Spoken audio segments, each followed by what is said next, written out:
It is a first in U.S. history, and it's not a good one. The national debt of the United States has exceeded $30 trillion for the very first time. Figures released by the Department of the Treasury show the overall debt climbed to $30.1 trillion at the end of January. That's $7 trillion higher than the figure just a year ago. The coronavirus pandemic demanded binge borrowing by Congress to finance its COVID-19 rescue plan. However, economists also point to the Trump administration's $1.5 trillion tax cut as a major catalyst in running up the national debt. All right, I'm joined here in the studio now by my colleague Stephen Beardsley from DW Business. I mean, all we have to do is look at the numbers here. So let me make 30 plus 12 zeros, Stephen. I mean, this is truly astronomical. We can't even relate to it. How does this number, though, what does it tell us about the health of the U.S. economy? I mean, let's keep it in perspective, right? I mean, it is a nice, big, fat, round number. But at the same time, it doesn't tell you that much by itself. I'll give you an example. A home loan for $100,000, or let's say $200,000, right? That's more expensive for someone who earns maybe $30,000 in a year than someone who earns $100,000. Mm-hmm. So we have to look really at GDP in this case. What is that compared to debt? That is higher than it has been in recent years. At the end of fiscal year 2021, the Congressional Budget Office saying it was around 100%, exceeded actually 100%. And that projections are that by 2031, it could be 107%. That would actually eclipse its high just after World War II, when America was cleaning up, when it was going through basically dealing with war debts, yeah. Right? So, you know, this is controversial. At the same time, there are countries that have higher debt to GDP ratios. Look at Japan, for example. It also controls its own currency. So there's been a lot of readjustment about how we should look at debt, especially for countries that control their own currency. And the U.S. is the world's biggest economy. And when we're talking about the politics of driving up the debt, I mean, this is a bipartisan disaster, if you will.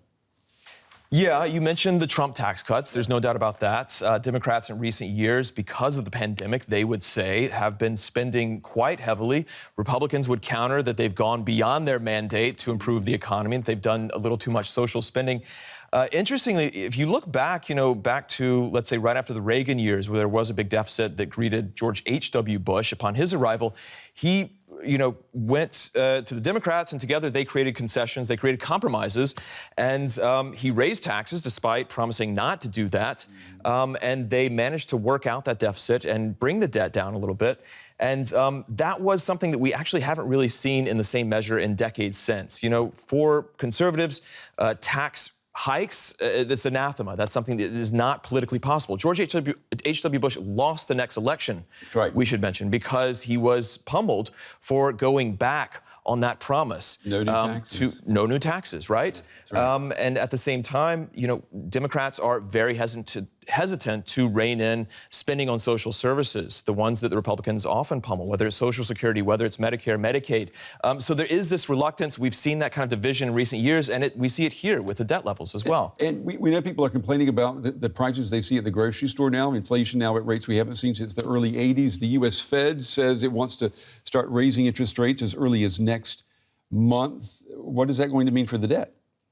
Yeah, I mean, honestly, inflation actually would help pay off the debt more, but it would be terrible for people. So no one really is going to pursue that route. We want to pull down inflation. Interest rates will also increase the amount of debt service, right? That will make that interest more expensive to pay off. So the question is, how are you going to do that? What's going to happen? Now, some would say that as long as U.S. growth is well above the interest rates, then naturally things are going to come down. The only problem is that really that still taxes those who have assets, for example, those who are saving. So in a way, the country pays off its debt through a tax on the wealth of normal Americans. So, there's criticisms of both sides. It's not a one-to-one ratio that if the country is growing more than the interest rates, that it's going to be able to pay that off. So there is pushback on this idea. Let me ask you about the other big economic story today, and that is the Great Resignation. It's not slowing down. We got numbers out today for December. More than 4 million Americans quit their jobs in December. For 2021, a total of more than 40 million people said, take this job and shove it. That's never happened in the U.S. before either. I mean, the U.S. is a very flexible job market. It's very different from here in Germany or in Europe, for example. So people have always left and come back to jobs very easily. But yeah, we're seeing something that is very different than normal. What we saw was a lot of people who left. They had to work at home. They maybe left precarious jobs they didn't like. COVID shook things up, and now they're not coming back. We have to remember there is still a virus in the U.S., so there are some people who don't want to come back, may be afraid of coming back. But there obviously has been a reevaluation by others. There are plenty who maybe on the margins, they found that they could afford to not have to work. Maybe they were close to retirement. Maybe they weren't the breadwinner in their family, and they found that they didn't actually have to be at work. Or maybe there are others who wanted to try something different. They found that COVID gave them a chance to reset, and they weren't as scared to maybe go in a different path. So it's hard to say what exactly is going on, but with a flexible job market like you have in the U.S., one that's so fluid, it is easier to come back. So we still might see something happen, especially after, this virus is finally, when that happens, if that happens. And we know that teachers have been quitting in alarming numbers. And also, I can imagine that a lot of people who have been working from home have discovered, like you were just describing, why do I need to sit in traffic jams anymore, right? I mean, it's the work-life balance that, thanks to the coronavirus, now I've realized I want to live better than I did before. Yeah, for sure. I mean, recruiters, for example, have been saying in recent years that more and more younger generations of workers, more and more younger workers in these younger generations, their value assessment when it comes to work and what they want out of it is shifting fundamentally. It's not as much about the paycheck. It's not as much about the position, but it's about the work-life balance, as you said. And COVID has given workers even more reason to see firsthand what it's like if they spend more time at home, if they don't have to sit in traffic. Commutes are a big thing in the U.S., as both you and I know. That's no small thing when it comes to quality of life. So if workers are preferring better quality of life, then they're giving a total reassessment in general to what they may be doing as their profession. It makes you feel lucky when you can take a bike to work. Absolutely. Exactly. Stephen Beardsley, thank you as always.